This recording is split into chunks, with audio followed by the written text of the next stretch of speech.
पण मला एक असं विचारायचं की तर ही जी मुलं तुझ्याकडे येत आहेत they are so determined to do commerce, right? पण व्हॉट आज काय त्याच्यामध्ये काय त्यांचं ऍप्लिकेशन काय आहे की सीएसीएस आहे का अजून त्याला अजून मल्टिपल फील्ड झालेले आहेत ज्या आता खूप जास्त जॉब जनरेट करतात, कारण का आता पॅकेजेसही वाढतायत आणि सबस्टॅन्शियल राईज आहे पॅकेजेस. सो हा काय हा सगळा आम्हाला एक मेनू समजू सो हे जर 10वीचा निकाल लागलाय आता आणि जे आपले व्ह्युअर्स असतील आता ज्यांना आता पुढं त्यांच्या मुलांना कॉमर्सची स्ट्रीम घ्यायची आहे तर काय काय ऑप्शन सगळ्यात पहिला? बरोबर.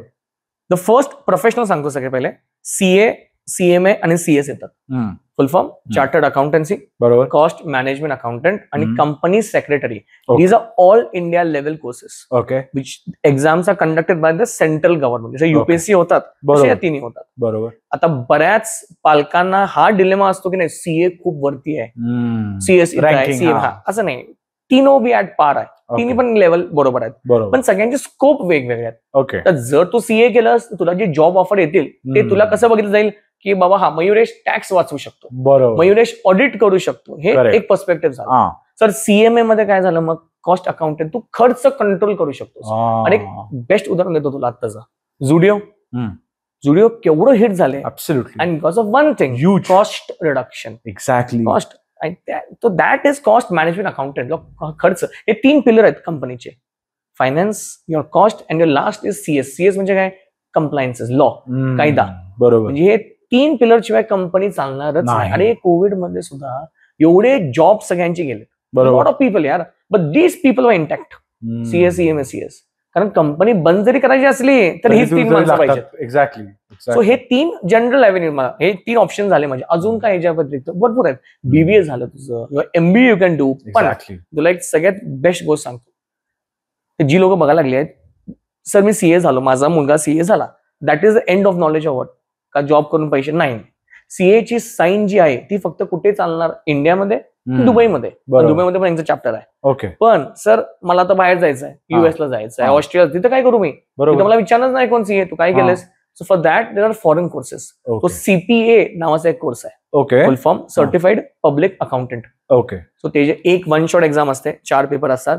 सो बेसिकली तुझे अव्हेन्यूज ओपन होतात बाहेर जायला. करेक्ट. अँड फॉर दॅट असं नाही की सीएस व्हायला पाहिजे, बट हा some knowledge from CA will help you over what in your CPA exam. भरपूर आहे. सीएमए यूएसए आहे, डिप्लोमा इन IFRS आहे, lot of courses are there in commerce. म्हणजे असंच नाही की इट इज व्हेरी नॅरो की हा मी एवढं करू शकतो, नाही. बरोबर. Lot of things have opened up. आणि मला असं वाटतं की पालकांना हे माहित पाहिजे काय की there are foreign courses which you can do through what? Commerce. Correct. जसं मी म्हटलं, सीएमए झालं, सीपीए झालं, IFRS झाले, all these courses can be done through what? Your commerce. आता मला एक प्रश्न आहे की मला असं सांगशील, तुझा म्हणजे माझी मुलं सोबत 10वीत आहेत, 12वीत आहेत, त्यांच्यासाठी काय ऑप्शन्स आहेत? बरोबर. त्यांच्यासाठी कोर्स प्रमाणे किंवा सीए, सीएमए याप्रमाणे what could be the packages that they could get for the start? Because हा आमच्या व्ह्युअर्सलाही खूप पडलेला प्रश्न आहे की जर मी हा घेतला कोर्स तर चल ठीक आहे, एवढ्या वर्षाची मेहनत केली तर I will be earning in this to this and this to this, आणि एवढ्या मेहनत मला करावी लागेल. असं जर मला तू एक मस्त असा एक छान ब्रीफ मांडलास तर खूप भारी होईल. आता तुम्हाला असा प्रश्न विचारलाय, see the first thing is what? A fresher CA.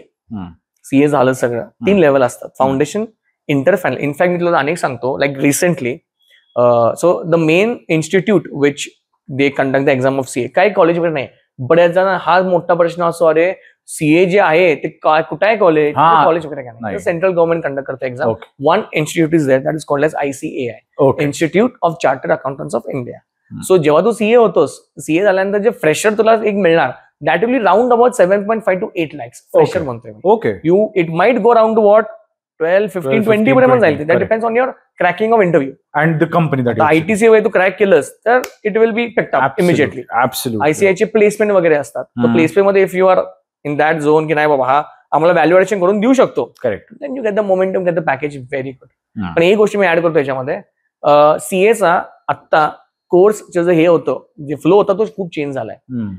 आधी असं होतं की यार सीए म्हणजे तू समोर आधी नमस्कार सीए ना, ओके, कळलं त्याला काय केलं तू आयुष्यात, काय सांगायची गरज नाही. बरोबर. ते कसं होतं, खूप वर्ष लागायचे. What are the myths in the society? Exactly. Attempt बरेच लागतात, म्हातारे होईपर्यंत काय करायला लागलेत, सीएच व्हायला लागलेत. बरोबर. आता असं नाहीये ना. पीपल आत्ताची जी आपण जेनझी असं म्हणतो, आणि केवढे मॅच्युअर झाले. Exactly. They are cracking every attempt fast. असं नाही की पहिल्या कसं यार सीएचे जे पर्सेंटेज असे ते पण सिंगल डिजिट, 1%, 2%, असं नाही. आणि 20% रिझल्ट लागायला लागले सीएचे. Correct. Because students are gripping knowledge आहे. So talking about CA, foundation, inter, आणि त्यानंतर तुला एका सीएच्या ऑफिसमध्ये काम करावं लागायचं. बरोबर. आणि ते आधी 3 वर्ष होतं. करेक्ट. आणि त्यानंतर माझी फायनल यायची. त्याला काहीतरी टर्म आहे ना, आर्टिकलशिप. आणि ते आता कट करून 2 वर्ष केले. अच्छा. आणि मग फायनल. हा एक मोठा चेंज. आम्ही त्याने 1 वर्ष कमी केलं. बरोबर. सेकंड पॉइंट, वर्षभरामध्ये सीएची परीक्षा फक्त 2च असायचे. दॅट इज मे या नोव्हेंबर. पण आता 3 केले.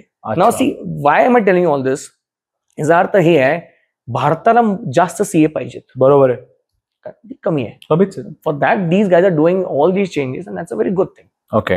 आता हे सीएचं तू मला ब्रॅकेट सांगितलं. Similarly for other courses CA मला पण तेच ब्रॅकेट सगळ्यांना सेम असणार आहे. Bracket will be same for all, because all are same level exams, all India level exams. It depends on तुझं कुठं होतं सिलेक्शन आणि how well are you cracking that interview. That depends on your thing. बरोबर. General will be from 7.5 to 9. असणार आहे. That will be the best package. आणि हे तर जॉब झालं यार. पण आता तू मला सांग, जेव्हा तू हे सगळं करतोय तू स्वतःचा फॉर्म काढू शकतोस. एक्झॅक्टली. वाय जॉब तो इज देअर ओनली, पण तू फॉर्म काढा. बरोबर. That is a most limitless. बाबा तुला क्लायंट येतील तर तुझा हातखंडा बसला टॅक्सवर, finish. Same is for CS. Same is for CS. तिथे कंप्लायन्सेस आहेत. आता जर मला कंपनी काढायची असेल, आता बरेच जण आहे यार, कमॉन, जर मला बिझनेस काढायचा असेल, first thing which comes to mind, अरे मला प्रायव्हेट लिमिटेड कंपनी काढायची. एक्झॅक्टली. आता कंपनी काढायचं जे लायसन्स आहे ते फक्त एकाच माणसाकडे आहे भारतात, and that is company secretary. त्याच्या साईन शिवाय you cannot incorporate a company. बरोबर. सो यू कॅन ऑब्व्हियसली तू एक ऑफिस काढू शकतोस. Lot of people come, yeah so many companies are there right now. True. पण आता जसं तू आता म्हणतोय की आता हे सगळे जे पास आउट होत आहेत, ठीक आहे, तसं ह्याला नॅशनल लेवलचा स्कोप आहे. बरोबर. पण तसं changing global AI coming in. बरोबर. ठीक आहे. Jobs are evolving. बरोबर. तसं काय ग्लोबल ट्रेंड्स दिसत आहेत नवीन, की हे आता बहुतेक 5 ते 10 वर्षामध्ये ही फील्ड राईज अप होणार आहे, किंवा ही फील्ड चेंज होऊन ते ह्याला अटॅच होऊन काहीतरी एक नवीन स्ट्रीम जनरेट होते. असं see the first point is what, सीएच्या ज्या परीक्षा आहेत ना त्या आधी खूप ट्रेडिशनल वे नव्हत्या. लिखाण वगैरे होतं. बरोबर. So now to match with the competitive जे बाहेर ग्लोबल आहे, ग्लोबल सगळ्या एक्झाम एमसीक्यू आहेत. तू कुठली पण एक्झाम घे बाहेर, majority will be MCQ only. So now these guys are patching there. नाही बाबा, now we have to go in that line, कारण बाहेर असं व्हायला लागलंय. करेक्ट. तुला नाही सांगतो, जे मी मगाशी एक उल्लेख केला सीपीएसचा, सर्टिफाईड पब्लिक अकाउंटंट. बरोबर. ती एक एक्झाम अशी की तुझी एव्हेन्यूज बाहेर ओपन होतात. बरोबर. पण ती एक्झामचे centre, you be so surprised, फक्त 2च सेंटर होते, दुबई आणि युएस. ओके. म्हणजे मला जर सीपीए द्यायची म्हटली, मला कुठं जायला लागायचं? दुबईला. आणि people used to go there to Dubai. But Covid नंतर they shifted down here. So now it is in Mumbai. अच्छा. सो मला सीपीए द्यायची असेल, I can go to what? Mumbai and give. Also one more thing, there's one more course which is in trend right now. Okay. आणि जे stock market बफ्स ना खूप आवडतात, that is CFA. अच्छा. Chartered financial analyst. असं आहे की नाही यार, जर आता तेच म्हणतो क्रेज वाढले स्टॉक मार्केटचं. सो कॉमर्स स्टुडंट्स म्हणतात नाही सर आम्हाला CFA करायचं आहे चार्टर्ड. ते पण 3 लेवल आहे, level 1, level 2, level 3. So you become an investment banker over there. So mean that is a big avenue. That is big paid job, fancy title आहे, full सगळं एकदम. तर त्याचा पण फार हे होतं मध्ये, काय इन्व्हेस्टमेंट बँकर म्हणजे काय, ऋतिक रोशन ZNMD मधला जसा असतो तसा एकदम. सो तो आता लोक तिथं पण वळवा लागले, कारण स्टुडंटचं अंडरस्टँडिंग. कारण कसं आले, मुलं घरी बघतात, हा माझे बाबा काय करतायत, ट्रेडिंग करायला लागलेत, काय एक्झॅक्टली काय आहे सेन्सेक्स म्हणजे निफ्टी वगैरे काय आहे. करेक्ट. सो ते मुलांवर त्याच्यावर काय इम्पॅक्ट पडतोय, आणि मग ते विचारतात क्लासमध्ये, सर नाही आम्हाला त्याच्यामध्ये काय करायचं आहे, मास्टरी करायची. So CFA is also very good option. Okay. असं नाही CFA साठी you need commerce only, anyone can do it, but commerce will have N advantage in that CFA. Okay.